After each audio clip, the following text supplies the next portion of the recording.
We're always told that building real wealth is all about those big, dramatic lottery ticket moments. But what if I told you that's completely wrong? What if the truth is the exact opposite?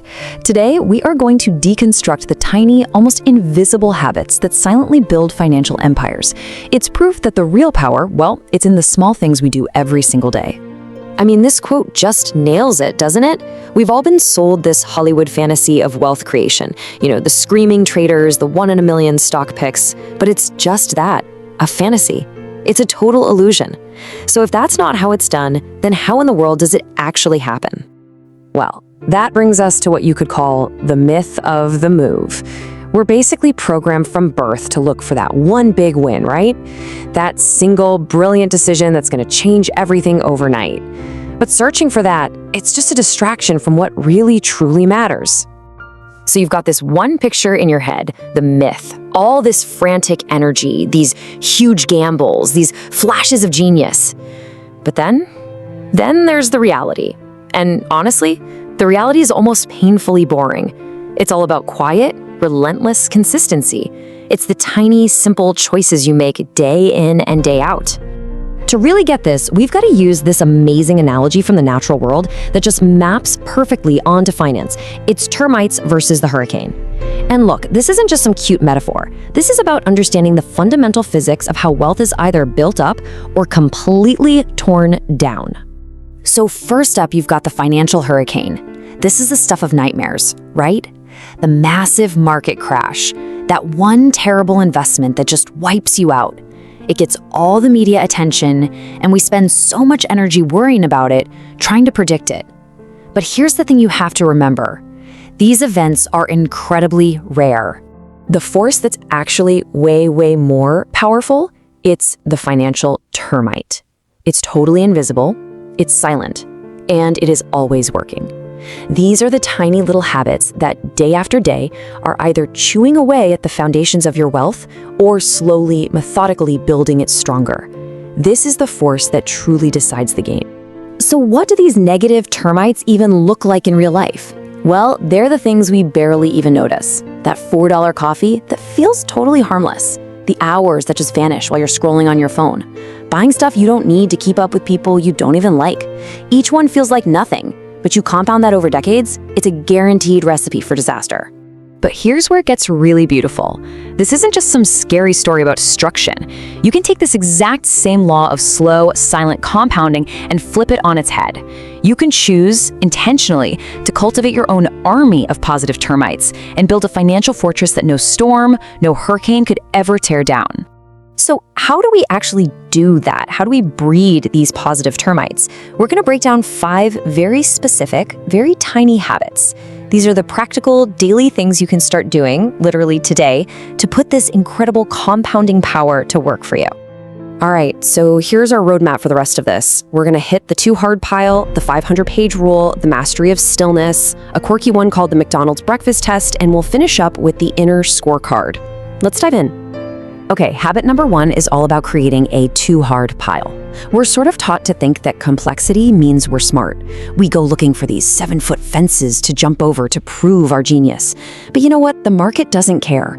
It doesn't give you extra points for difficulty. The rule is painfully simple. If you can't understand an investment almost immediately, just throw it in the too hard pile and move on. There are plenty of 1-foot fences you can just step right over. Habit number 2 is all about the 500-page rule. Now, this comes from Warren Buffett's legendary reading habit, something like 500 pages a day. But look, the point isn't that specific number. It's about the deep commitment to building an intellectual fortress. It's about choosing to fill your brain with deep, permanent knowledge instead of chasing hot stock tips. It's about understanding how the world actually works. And this slide right here shows you exactly why that's so crucial. See, most of the information we consume every day is temporary. It has a half-life of maybe 24 hours. It's just noise. But when you focus on permanent knowledge, things like biographies, business histories, human psychology, you're building a foundation of wisdom that compounds for your entire life, not just for a day.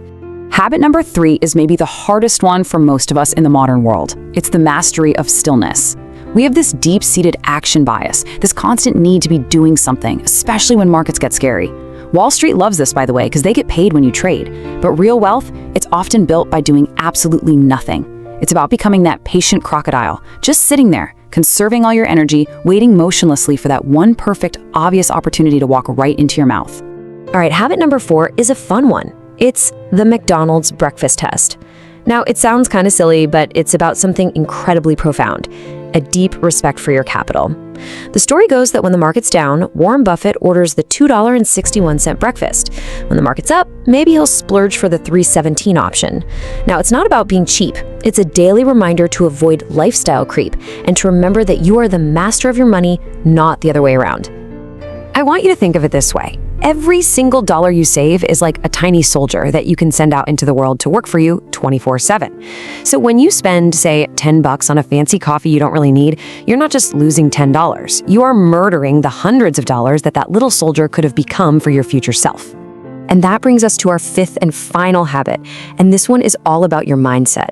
It's about living by an inner scorecard. See, most people live their lives based on an outer scorecard. They make decisions based on what will get them applause, on what will impress other people. And frankly, that is a path to ruin. The inner scorecard means you hold yourself to a higher standard than anybody else possibly could. You make your decisions based on your own principles and your own knowledge, even if the whole world is telling you you're a fool. So, when you put all of these habits together, what's the big idea?